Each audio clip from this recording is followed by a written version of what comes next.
Ira noted that I was chief of staff in the White House. When I was there, I was the chief of staff during 1998 to 2000 when Al Gore was out on the road. So I inherited the honor of being the chief science geek in the West Wing, and the president, who was in detox from not having Al Gore to talk to, used to talk to me about this. So I particularly liked the panels this morning, and particularly Steve Koonen's piece, because I think he really put a lot of the issues that I want to talk about kind of front and center. My life is basically in policy and politics, so that's what I'm going to talk to you about today. Those of you who are concerned about CO2 emissions warming the Earth's atmosphere may be tired, if not fearful, of any additional political analysis following the results of Super Tuesday, including the results out here in California. But at the risk of challenging your tolerance for any more hot air, let me tell you at least one thing that I don't believe you've heard from the pundits and the cable commentators about the three people running for president who are most likely to get elected, one of whom I think will be inaugurated the next president of the United States on January 20th in 2009. They may differ on the economy, on taxes. They clearly have different plans on how to fix our broken healthcare system. They may view the war in Iraq from entirely different perspectives, but each of them agree on one core issue.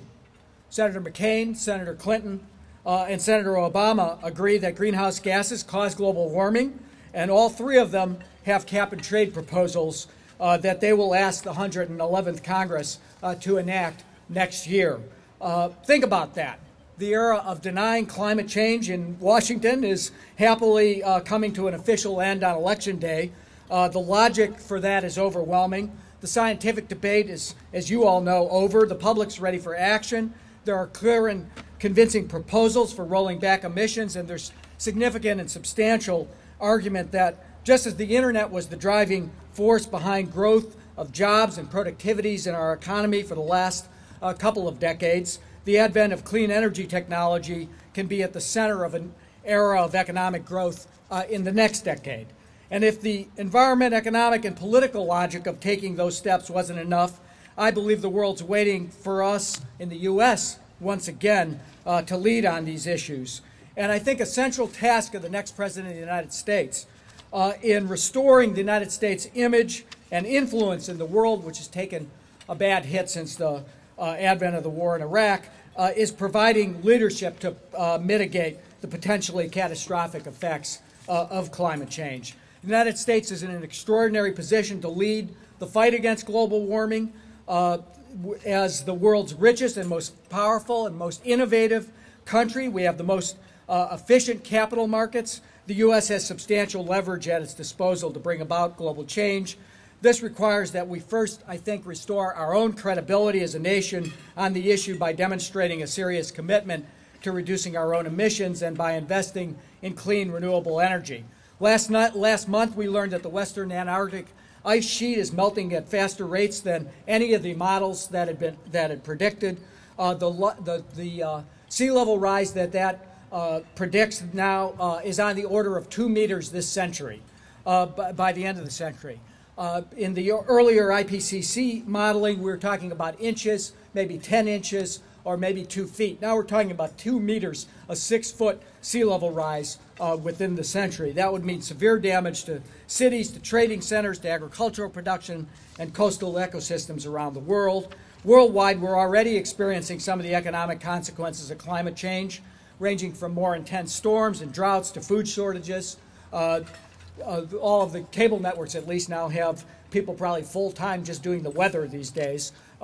Global warming contributed to California's devastating wildfires last fall. Today, it's exacerbating drought in the southeast and southwestern United States. I won't blame the tornadoes on climate change, but you can draw your own conclusions.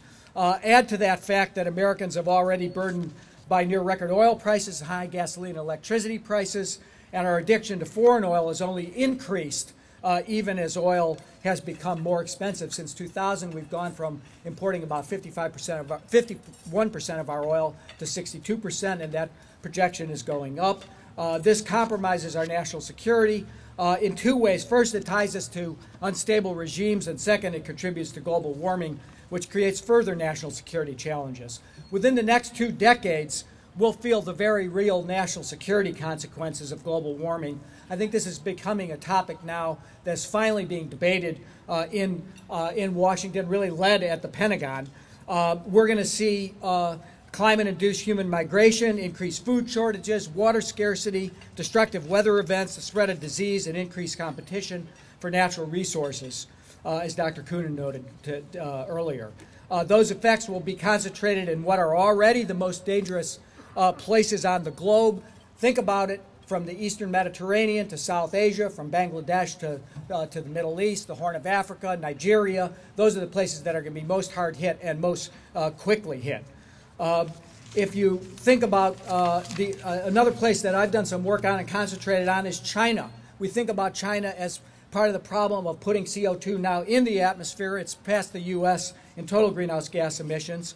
But it's also going to be particularly hard hit by the effects of climate change because of desertification, coastal flooding, water shortages in northern China, and a loss of grain production. The Yangtze River last year hit its lowest level on record. The Chinese government has predicted that grain production over the next 20 years will be reduced 37% in China because of climate change. Now, that's the same government that just last week couldn't handle a freakish snowstorm in southeast China, 8 inches in Guangdong, about 2 feet in the coal-producing regions, that left 100 million people stranded, many without heat or electricity. Think about the security and economic implications of the statistics I just mentioned on China, in India, and the adverse effects that will come, not just from a security perspective, which is probably where I spend more of my time thinking about, but from the economic side, which you probably spend more of your time thinking about, trying to cope with the massive change that those countries with fairly weak infrastructures to begin with are going to have to deal with. My friend Pachi Pachari, the chairman of the IPCC, the recipient with Vice President Gore of the Nobel Peace Prize, said recently, quote, "If there's no action before 2012, that it's too late. What we do in the next 2 to 3 years will determine our future. This is the defining moment," unquote. The challenge we face now is nothing short of conversion of an economy sustained by hard carbon energy that puts the national security, our economy, and the health of our planet at serious risk to one based on low-carbon, sustainable sources of energy.